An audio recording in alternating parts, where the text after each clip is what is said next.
if you're asking the questions, other people are asking the same questions. You know what I mean? And Yeah, we can definitely. all benefit from, because what a lot of people don't get is they don't have the opportunity to ask, industry professionals these important questions, and then they end up with, you end up on forums and stuff, and the actual information that you get from things like forums is, It's usually not always. it's usually an 18-year-old giving you information on something they've heard, and you never get any information from the horse's mouth, kind of thing. Yeah, So yeah. yeah. That's why it's really cool that you're doing this. Thanks, man. No worries. I'm more than happy to do it. I know. I just, when I was sending you the email, I noticed you'd sent me an email before, about Oh yeah, it. Yeah. Yeah, and it's good to. The thing with it is there's only so much you can reply in an email and get across. yeah, Whereas these sorts of videos, we can really kind of go into a lot of detail about all the things you want to ask. So yeah. yeah. It's so to start off with, tell me what's the situation with you? You're doing your degree. Yeah. So I'm about to graduate. I've Hmm. been doing a honors degree through Point Blank. So I immigrated from South Africa here to the UK to finish my degree. Oh really? And yeah, How comes yeah. So you came here to do the degree? I couldn't afford to do it if I stayed in South Africa. Was it more expensive? The the exchange rate is crazy, Oh, really? man. So I had Is to. that if you did if you did it on an online course through Point Blank? Or Yeah. yeah. Oh right. Okay. No. Just the online fees were Really? crazy. Yeah. Crazy Okay. expensive. Even because I'm an international student now that I'm here in the UK, I Yeah. still pay a lot more than I Oh would really? Are you if I was enjoying the studying English course? right now. Yeah, it's been pretty good. Yeah, it's been very informative in a lot of areas. Yeah. But then again, there's been some pitfalls throughout where I think we could have got a lot more out of it than we did. Did you feel that at any point that you were learning stuff you already knew? Yeah. That's what generally what I've come to realize with talking to various people who have done these sorts of courses is a lot of the stuff you already know, and it's just a case of you're relearning, or it might not be a case. It might be a case that you know how to do it, but there's what people consider the correct way to do it, kind of thing. Yeah. So I think for a lot of the things that I did feel that way, it only really changed in our third year, which is like the advanced year yeah. of the course itself. And then it was more things that I was like, okay, I don't really. Oh, I'll tell you what. This should inspire you in some way. 12 years ago, I looked at doing that exact same Point Blank course. Oh yeah. So, 10 years time, 11 years time, you could be sitting here. I was in a similar situation, not a similar situation, basically where I was at, say 12, 13 years ago. I just wanted to further my knowledge, and I think it was about £10,000 to do the course at the time, and I at the time I didn't have that sort of money. And I didn't want to do it through the whole means of getting the student loan and all that sort of stuff, because I was working in the industry at the time. But I just wanted to go on a course and further my learning as such. In hindsight, I'm glad I didn't, only because having spoken to a lot of people who have done that course over the past 10 years or whatever, and someone like yourself as well, a lot of people have said you was learning a lot of stuff that you already knew when it was a very much a beginner's course. And I feel like even 13 years ago when I looked at it, I felt like reading through what it was that we were going to go through was like, okay, I'm probably a bit more advanced than what this course is for. So yeah. But at the end of the day, you do get your a kind of a degree at the end of it, which is great. And that does go a long way. Yeah, I feel like in my experiences so far, that even just having a degree, even if it's not in that kind of chosen field, Yeah. people tend to take you a little bit more seriously. Of course, yeah. Than if you don't have one, yeah. Yeah, it's always going to be a benefit. Yeah. Yeah. Yeah. The only thing I would say about like a degree is if you just spent 3 years just doing that degree and nothing else, you didn't do any kind of outside practical work, and you just did that, someone with 3 years full on practical work would have 100 times more knowledge than you. Yeah. So I personally, the way I went about it was I didn't do any kind of courses or anything like that. I went straight in with the practical work and learnt from some really good people, and then kind of developed my own sound and style off of that. And I found that was a better way to go, just because where you're working, you're earning, and you're reinvesting into your own equipment. So you're always able to kind of build your equipment up. Did you see that post I posted the other day? I think it was last night I posted, and it was the evolution of all my studios that I've had. And it was really interesting for me to look through all those pictures, because I had to go dig them out off of old hard drives, and I wanted to kind of archive it of the progress of how a studio can grow, because I'm sure what it was there's lots of people there who are looking at certain some of the pictures and going, oh yeah, I'm about there on the scale of evolution to this Atmos studio, and then realizing, oh okay, so it was only 7 years until he got this lovely Atmos studio. So kind of people can see a progress of what they could kind of progress to, which I think is nice for some people. And it's, you know, it's really nice for me, because I have very good memories of each of those studios. I can remember back to certain projects and stuff. It's just nice to see how it evolved over that time.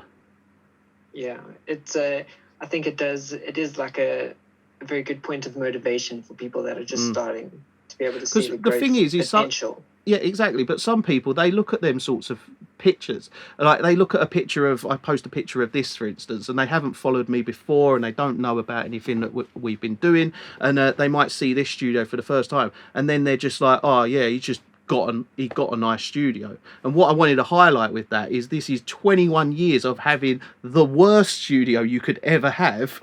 It was literally the worst, like 20 years ago, progressing through that period of time. And the funny thing is I thought my studio way back when was amazing. And it's funny how I hope in 20 years time I look at this studio and go, oh well, that was rubbish compared to this one we got now. It's like, that's what I want. I kind of I think it'd be a really good thing to look back at, this whole 20 years, because it's a long period of time. 20 years is a long period of time to like for studios to grow. How old are you? Yeah, I am 29. 29. So pretty much almost my lifespan. Yeah. Well, yeah. So it's, you know, you could. It's a long period of time, that. So I mean 29. That would have been. I'm 37, so that would have been eight years ago. Yeah, I'd have been about 3-4 years into the audio animals business. So yeah, but then what I always say is don't ever look at someone else, right, and put a marker on, because they're a little bit further along in the timeline, I haven't succeeded, and I want to be, you know, don't do that, because that's one of the worst things to do. Because I look at, for me personally, right, I look at some engineers who are well established, and they're like, you know, they're in their 50s, 60s, and they're well established, but you know, I'm 37. I've got another 23 years on them. You know, well, when they retire, I'll still be going. By the time I'm 50s, 60s, I would hope that I'd be up there with what these 50, 60-year-olds are, which is, I mean, it's a long period of time. If I look at anything, what I've kind of achieved in the past 20 years of business, especially in the past, like 11 years or 10 years doing audio animals, to do another 10 years, the way that kind of the growth of the company's going, I can only imagine what it will turn into. It's a good thing to watch that. I like all that sort of stuff.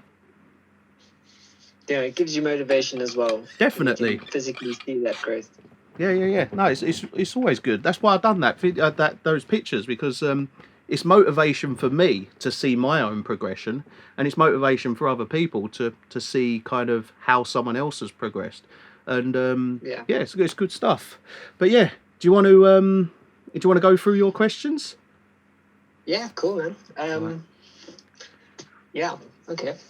So the first one would be, if you guys are hiring assistants, or you have people coming in for studio assistant positions, or maybe just assistants in the studio, like what kind of experience and qualifications do you guys look for? Or do you lean more towards their skill set?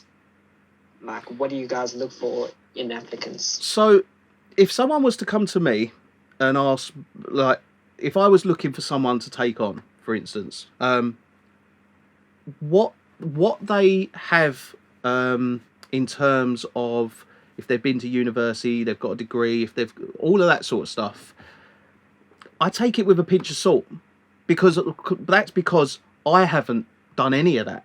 Nick has, who's my business partner.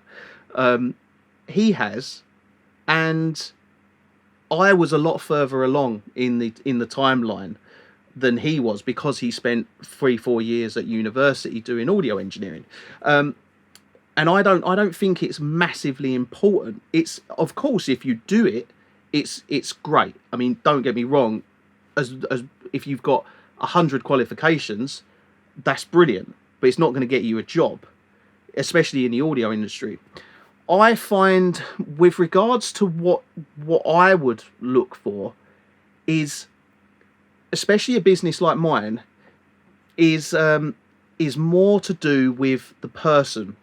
Obviously, what skill set you have to be able to do the job. But if I've got someone here who's two people that can both do the job, they both completely adequate, could do the job perfectly well, it all comes down to how they are with me. If I've got to work with them and I've got to manage them, it all comes down to whether I can have a laugh and a joke with them, and if they're nice people, if they're polite. Because at the end of the day, this company, for instance, is my baby. I've grown it from the beginning, so it is my baby. And to have someone to come in and represent and look after what I love, they have to have my similar morals and understanding of what I want to do with this business.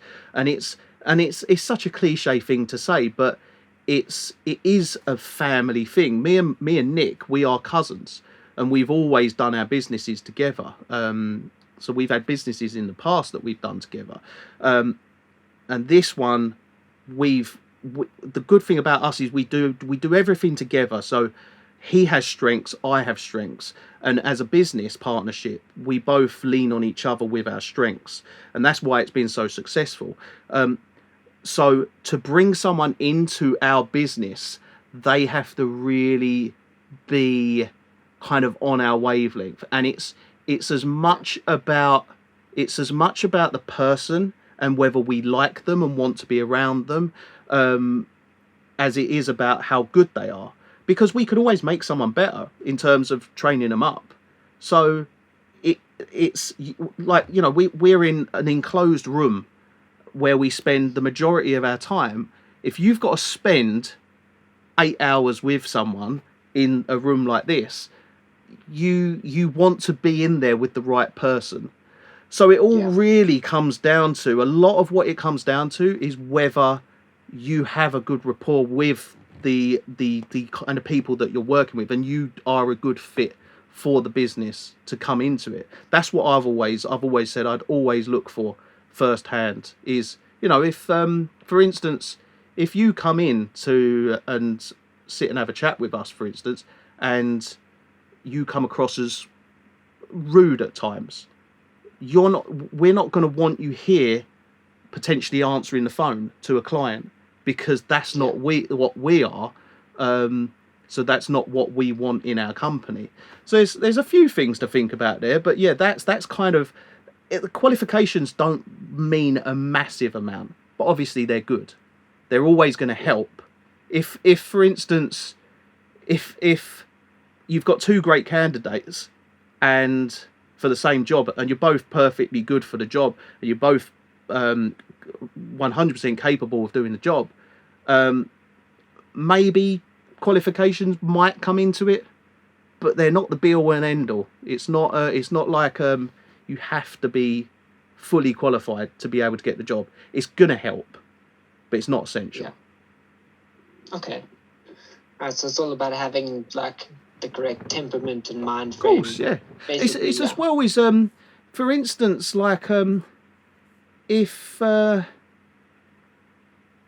mean, if you come into here, for instance, and you were just a good fit, you know, it's if you get on with us, it's like if we could all go down the pub together, for instance, and have a laugh and a joke and have a drink and socialise together, that's the best person to work with.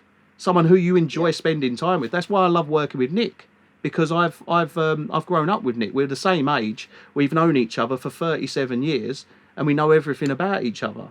So we, you know, to bring someone into that sort of group dynamic, they have to be a good fit. So that's quite an important thing for us. Whereas the qualification side of it, it's not essential. It's by no means essential. I'd much rather have someone I like around than someone who's got a load of degrees and is a nasty, not a nice person. You know, that just kind of makes sense. Okay, that's cool. So, if you guys did get, say, you put out a position, put an ad out for a position, and you asked for kind of like portfolio submissions or CVs, you know, like whatever you need for an application. If you were sent portfolios and CVs, are there specific things that you would look for, or that you think in the audio field are more relevant than others to showcase? Do you know what I would look for? I would look for how much work you have made yourself, how much you've gone out and organically generated yourself, because I know how hard that is to go out and just kind of put yourself out there and pick up jobs, because as much as anything that comes down to trust from the client, trusting you with their music. So what I would look for, if I opened a portfolio and it said in there, I've worked for this studio doing this, I was like, right, well, that studio's got you them jobs. They've given you, put them on your table for you to do. And then if I read in this one, okay, so this person, he's started his own business, like not so much started his own business, but he's gone out there and actively gone and sourced his own workload. And he's been working on all sorts of different tracks. Brilliant. And I would see that as such an initiative, because it's very easy to, if you've got a job, to be able to do the job that's put on your plate. It's very, very different to go out and get your own work. That shows a lot of initiative, and that's what I'd like to see from a portfolio. And as much diverse work as possible. I think in a portfolio, as much as try and keep it as diverse as possible, in the sense that multiple genres, because it's not like you're going to sit there, especially an online business or a business. Every studio should have an online business in some way, shape or form, because what it does is it opens you up to the world, which opens you up to multiple genres. So it's not good enough to be, you know, there's a lot of these engineers who go, I only mix rock music. It's like, right, okay, you only mix rock music, that's fine, but if you came to me and you said, I only mix rock music, it was like, well, you're only going to mix 5% of the songs that we get come in, you know? Yeah. Whereas if you came to me and was like, I've mixed everything. I do this and I do this and I do this. The best one to do is library music for film companies, because the thing with that is it's such a vast range of different genres. It's like one week we'll get Afro beats, next week it'd be Christmas songs. Week after that, it's like songs that are directed to pirate films, and it will be like more sounding like a lot like Pirates of the Caribbean type songs, which have a slightly different sound to them. Then it will be trailers, and then it will be kind of underscores, and then there's such a vast range there. That's something that's really impressive if you ever can get those sorts of jobs, but they're very, very hard to get. It's not like them sorts of jobs are very hard to get, but the good thing about them is it does show a big vast range. So yeah, I mean, the most impressive things on a portfolio are if you was to show me anything that showed initiative, showed that you've done something for yourself. If there's anything that you've done for yourself, then I see that as, I mean, this is obviously me personally.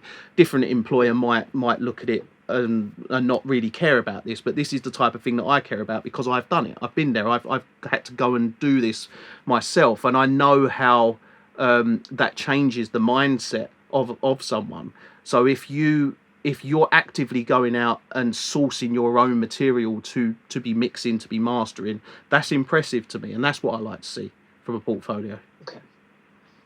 Okay. Yeah, that's great. That's great to know. Yeah, cool.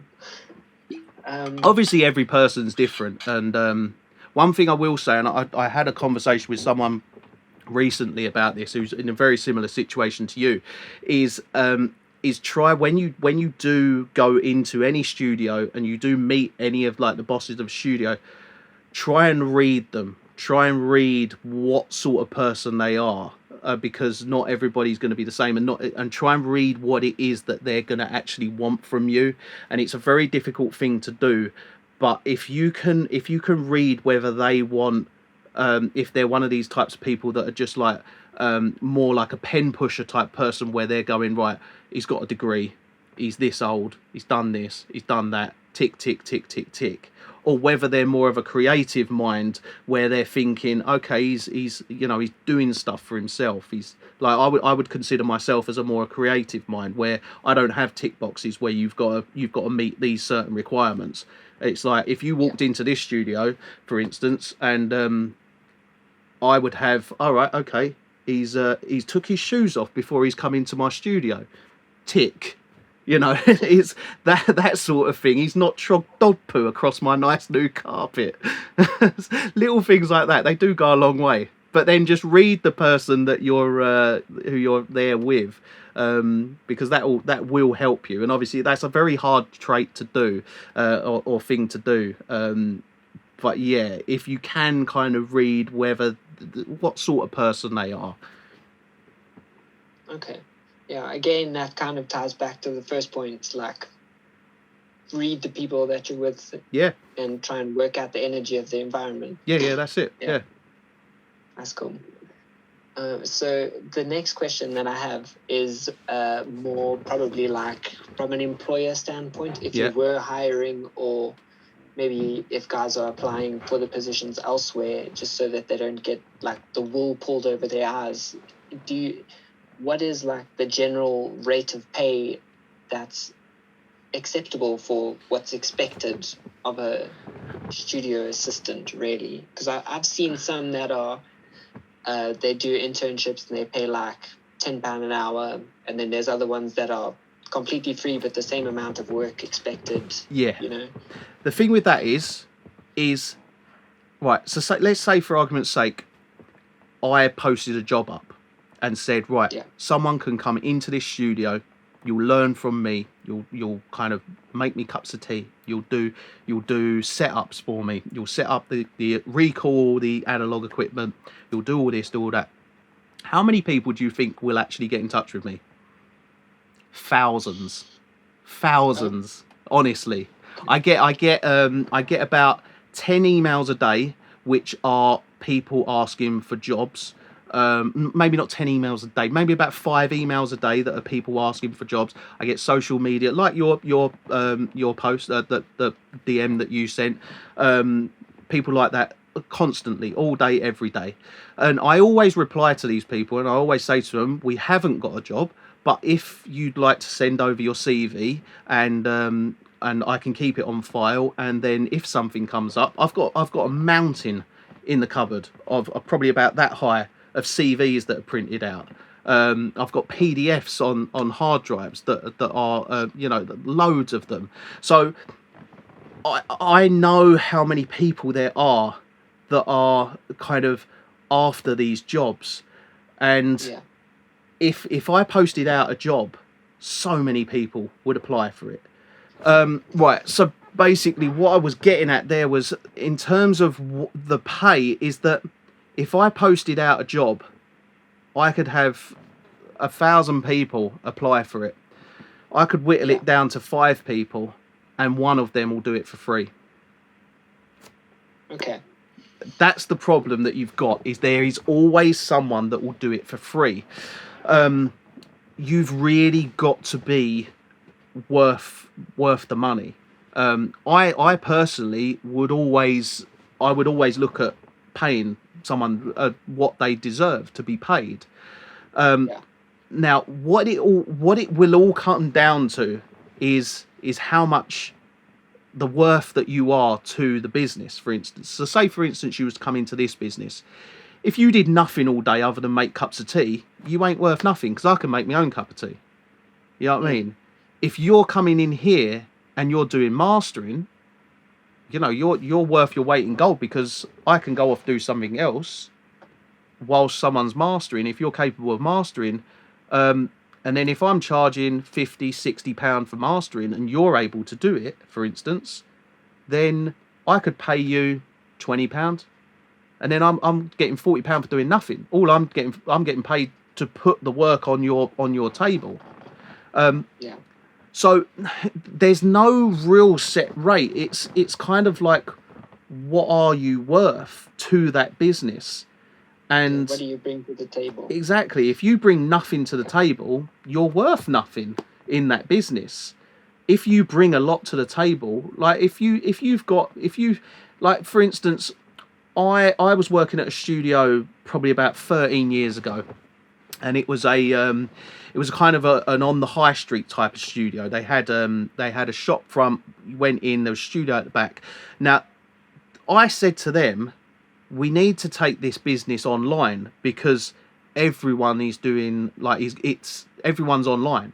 There's no need for people don't need to be coming into the studio to do mixing and mastering. Like, all they're doing is standing at the back of the room watching. They're just there for the experience. So I was saying, what we need to do is take this online. And they was like, nah, I don't want to do that. And that really, to me, showed me my worth. Because I was bringing something that, looking back at it now, they could have been brilliant. They could have had they're out of business now, because they kept their door, they kept it as a purely going into studio. And now everybody records at home, sends stems to mixing engineers over the internet. It's progressing with the times, kind of thing. So I feel then and there, I brought a massive amount to the table. So much so that I could have changed their business model and made them thousands, but they didn't want to listen to me.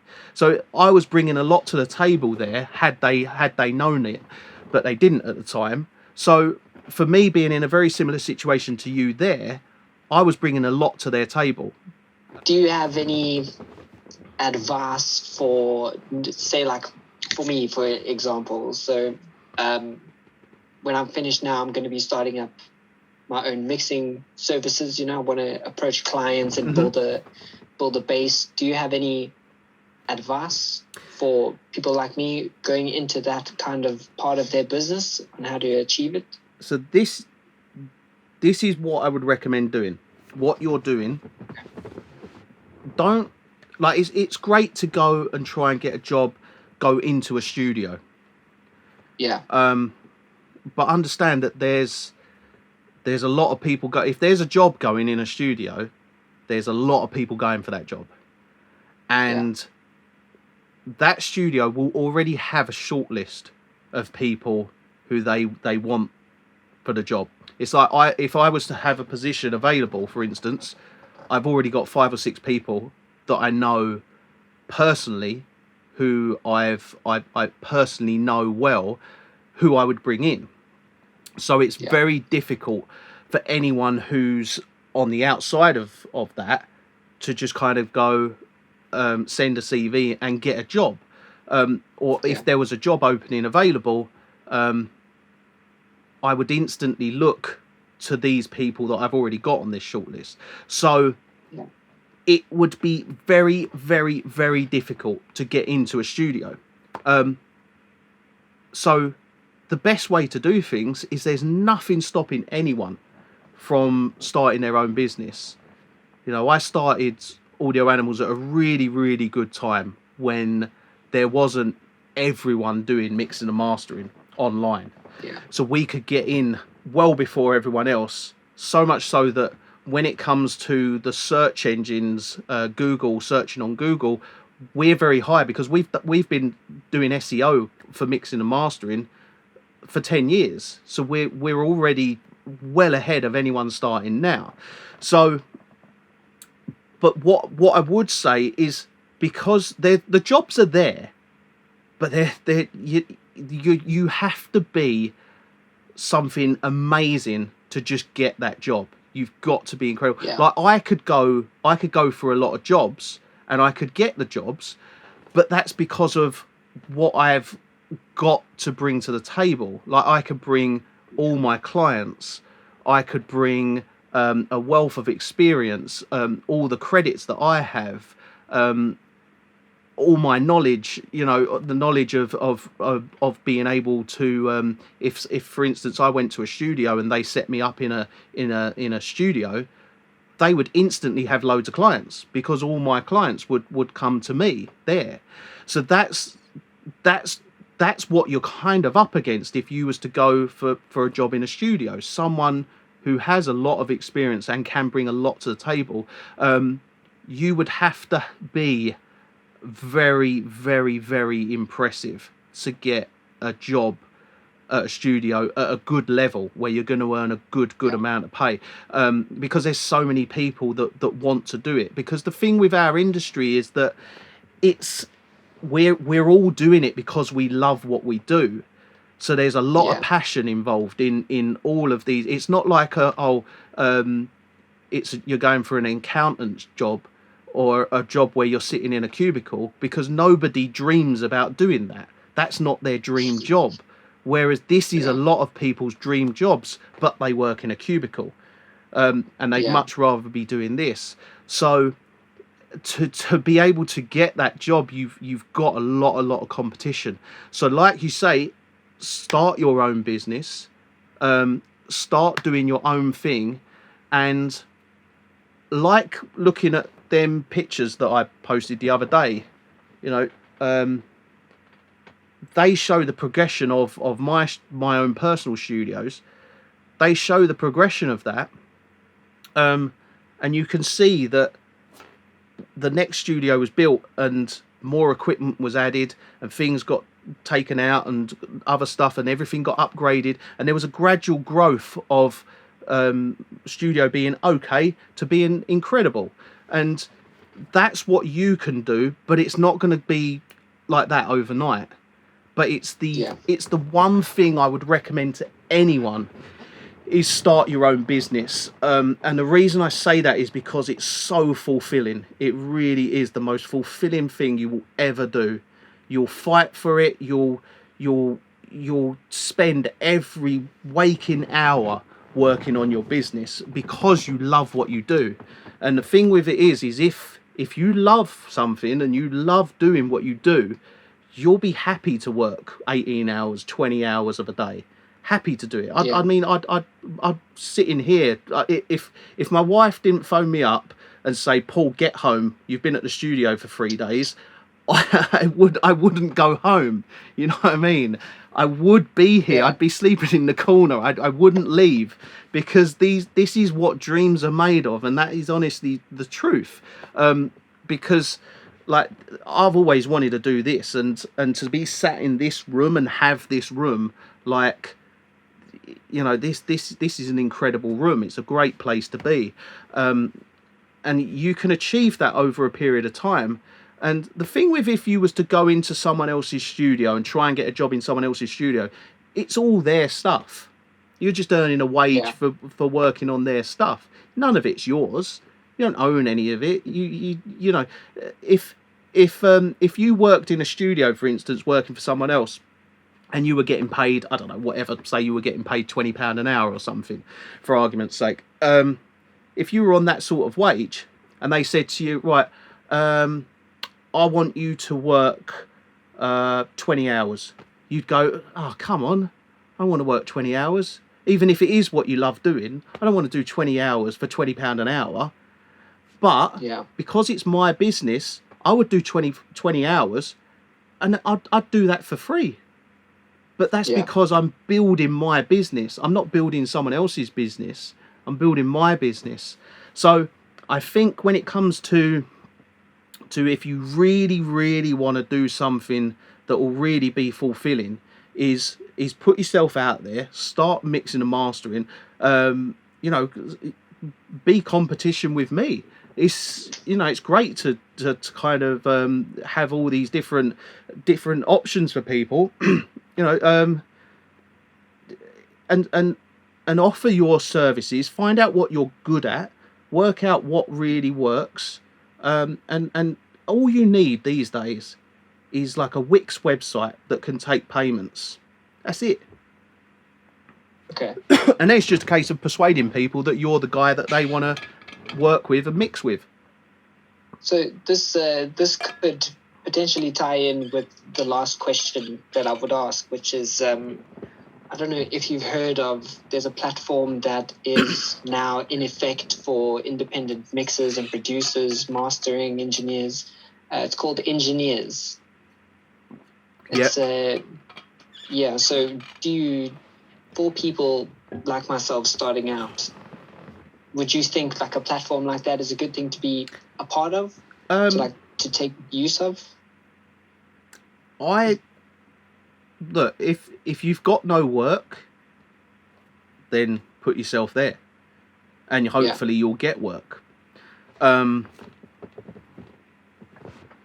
Generally speaking, you know, if you can organically bring in business through having a website, people coming to you, having a good social media and things like that, and people knowing, seeing you, and liking your stuff, following you, and they then select you, right there, that's the guy I want to do my mixing with. Then they come to you to work with you. That way of getting the work in is better. If you were, the problem is with these sorts of websites, and the same with like Fiverr and stuff like that, is people go there, they check you out, and you're put on a platform. This could not be the case, but if you have no work, that's where you're going to be asking for work. And the only people that are really going there are people that don't actually know who to mix with. Because, you know, the way it works is that generally what people will do is they'll create a rapport with someone. They'll create a kind of a link, a connection with a mixing engineer. And then they'll follow that mixing engineer over social media and all these different platforms and watch their progress. And then they'll have a song that they're like, right, this is the song that I'm going to send out for professional mixing, for instance. And they'll then go to the person that they feel like they trust with their music. And that's why I do all these sorts of videos, because I like people to kind of to realize that I'm just a normal human being as well, that's we can have a conversation and talk. And just because I've got a lovely studio, I'm just the same as everybody else, in the sense that I was you 10 years ago. You know, I'm no different. I'm just further down the timeline than you are. So like for you, I would say 100% go out there and put yourself out there. The best thing to do is get a website, have a website, your social medias, all them sorts of things, and just as long as you put yourself out there, people will find you. Get a YouTube channel. You'll start a YouTube channel, and you know, nothing will happen on it for a little while. But if you constantly put out good content, people will start coming there. And they'll start watching your videos. As soon as they start watching your videos, they'll start kind of taking an interest in you, and then you'll pick up clients. Okay. So create basically like drum up content. Content will help you build more business. You know what the best thing to do is? You know what the best thing to do is? Use me as a template. Look at all the stuff that that we do, and use it as a template in the sense that see what we're doing, and it's successful. What we're doing is to a formula that we've worked out that works. And if you do, you know, all these question and answer videos that I do on YouTube, you know, they don't get massive amounts of views. They get maybe 1,000 views in a month, for instance. But bearing in mind, that's 1,000 people that have now connected with you, and they may have connected to you on a kind of a thinking level where we're both thinking in the same way. And they appreciate your information that they're giving you. Now what they do is they look at you and like, okay, they'll watch the next video. And you're almost sitting there talking to each other on the camera. You know, I don't know if you've watched any of these the question and answer videos that I've done, but it's very much me sitting here with the camera here. I'm talking to the person, so it's building that rapport with me and the client. And they might not be a client right now, but they come to kind of get to know me, and that's who you want to be working with. You want to work with someone who you almost feel like you know. Yeah. So that's where I would say go with all these little things. Is start a business, because the business is it's really, really rewarding. And if you can build something and grow something, even if it doesn't happen overnight, and it won't happen overnight, it will be a long period of time where it will feel like it's going nowhere, and then something amazing will happen, and it really will go somewhere. But yeah, just don't ever give up on it. And if you feel like for instance, that it's you can't, it's not fulfilling a day job as such, you can always be doing something else, and then every second, every spare minute you get of every day is concentrated into that business. And you know, it might not be something that blows up overnight. It won't, but in time it will. And showcase the equipment that you've got. People love seeing equipment. If you've got something that's a cool bit of equipment, take a picture of it, post it. And you know, I get a lot of, we've got like in the mastering room next door, for instance, we've got a Unfairchild 670M Mark II compressor, and we've got an Alpha compressor as well. The two of the best compressors money can buy. They're brilliant. People come to us and go, I want my song run through that. That's why I'm coming to you for as much of what you can do and your knowledge and everything, but that's why I'm coming to you. I want my song going through that over there. So if you can post online that you've got, I've got this piece of equipment, I've got this, and you know, all these different pieces of equipment, people do look at it and go, wow, I want my song run through that. That looks amazing. It's like you look at them pictures, the picture of the studio, that picture of it as like a wide angle across across the room, and it's like you instantly just look at it and go, wow, I would love to have my song mixed in there. You know, and that's a natural thing. You know, you're nodding there because you probably looked at it and went, wow, that's probably the way you reacted to it. You know what I mean? And I know that's how people will react to it, and that's why I post pictures like that.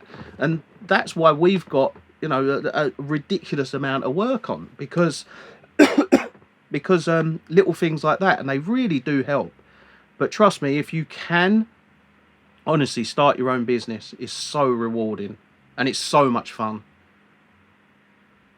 Yeah. I think that is the plan. That is the plan. Well, for me at least. Yeah. Going forward, I'm pretty sure after people see this, they'll take it upon themselves to do the same. You know? Hopefully. Do you know? The thing is a lot of people have said to me in the past, "Why do you help so many people? Why do you help all these people, and why do you give them so much valuable information? Why don't you keep it all to yourself? Because they're just going to start a business now and compete against you." And I'm like, yeah, but I know where I was. I was these guys. I was this person 10, 15 years ago, and I had no one who would give me any information. I had to go and find it all for myself. So I know how valuable this information is. And, you know, it's a case of, for me, it's in my kind of nature to want to. I know I've got it good. I know I've got it real good. And if I got a message, I'll tell you, the other day, I got this, and I loved it. I thought it was I took a screenshot of it. Here we go. Right. So this was on the post with all the pictures of the studios. And he said, I remember seeing one of these posts you did about eight or so years ago. I remember hoping I could have a similar journey as a live sound engineer. Now, I'm not full-time with it, nor am I working for Hollywood, but since then, I've toured the UK and Europe, and I've built a really reputable service. A big part of that was seeing your posts all those years ago. And I thought, you know, that's why you know what I mean? How rewarding is that? To know that I know how happy I am because I have this and I have this business.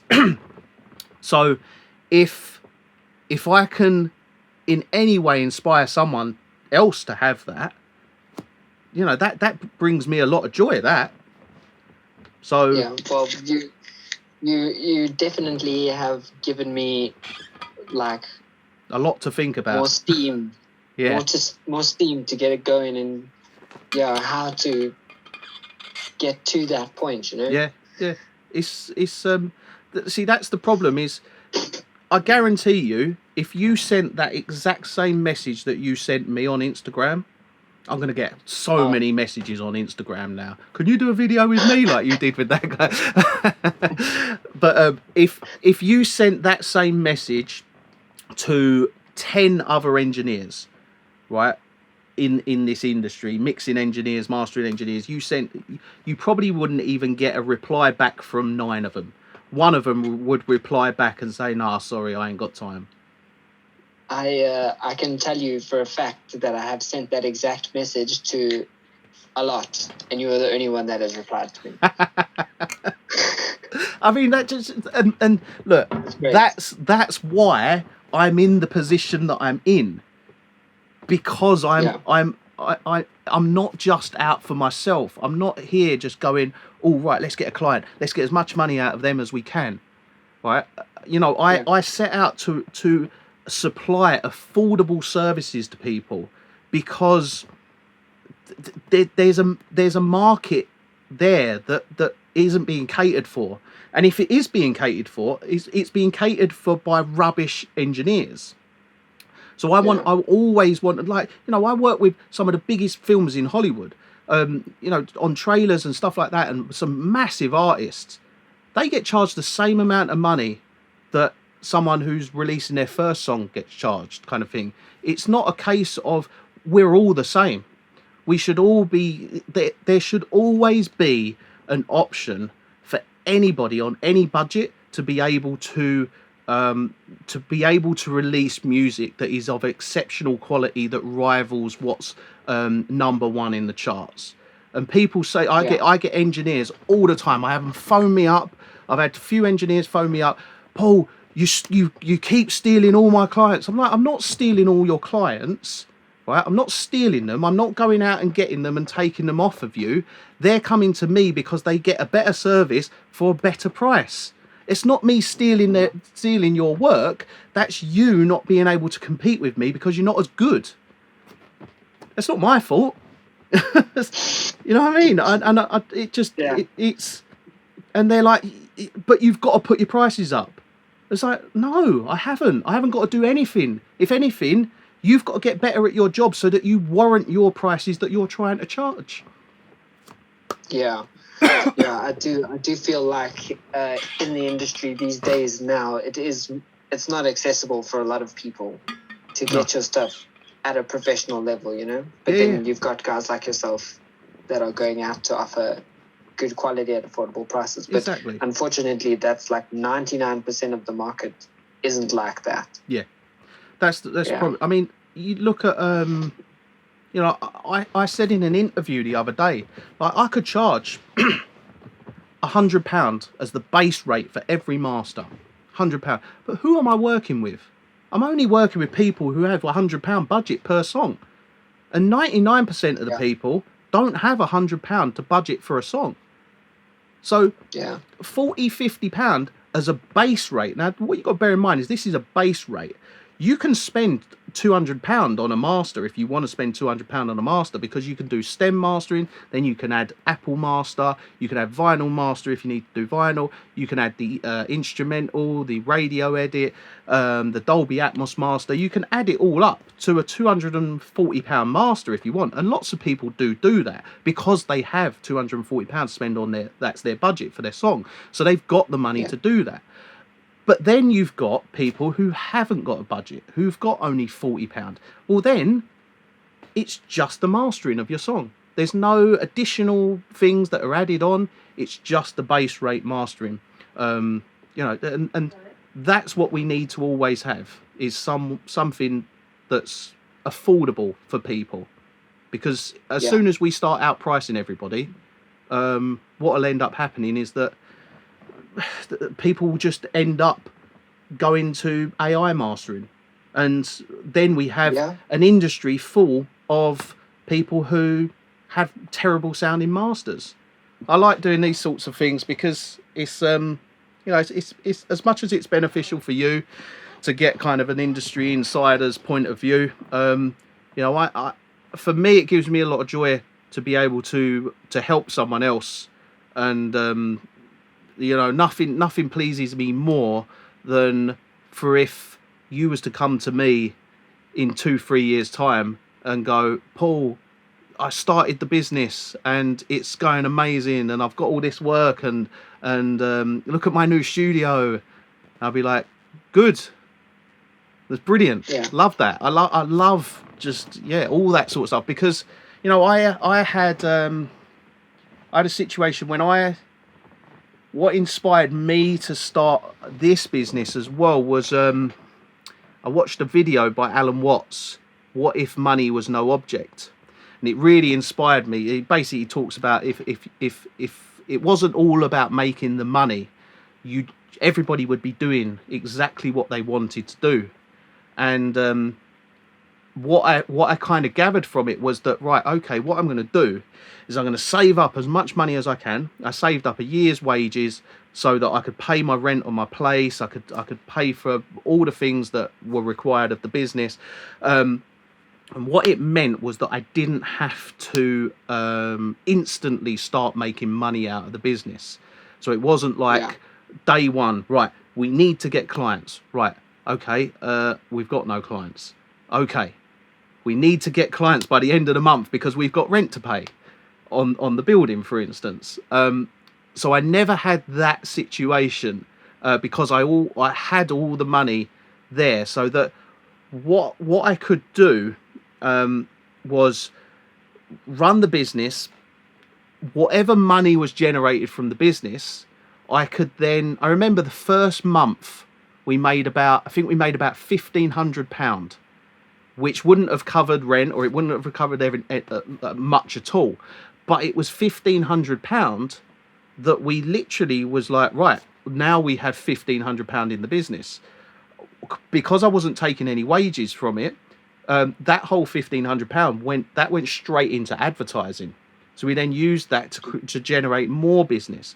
Because we didn't have to take any money out of it, we could just reinvest it all back in with the business. And then the next month we made £2,500, and it just gradually grows one after the other. So that's a really good way of doing it, is if you can have, if you don't have to have if you don't have to make the money straight away, you can then you can then just reinvest. Everything that you make can be reinvested, and that's a really good situation to be in, because you can fast track you can get that ball rolling a lot quicker, and you can fast track your business.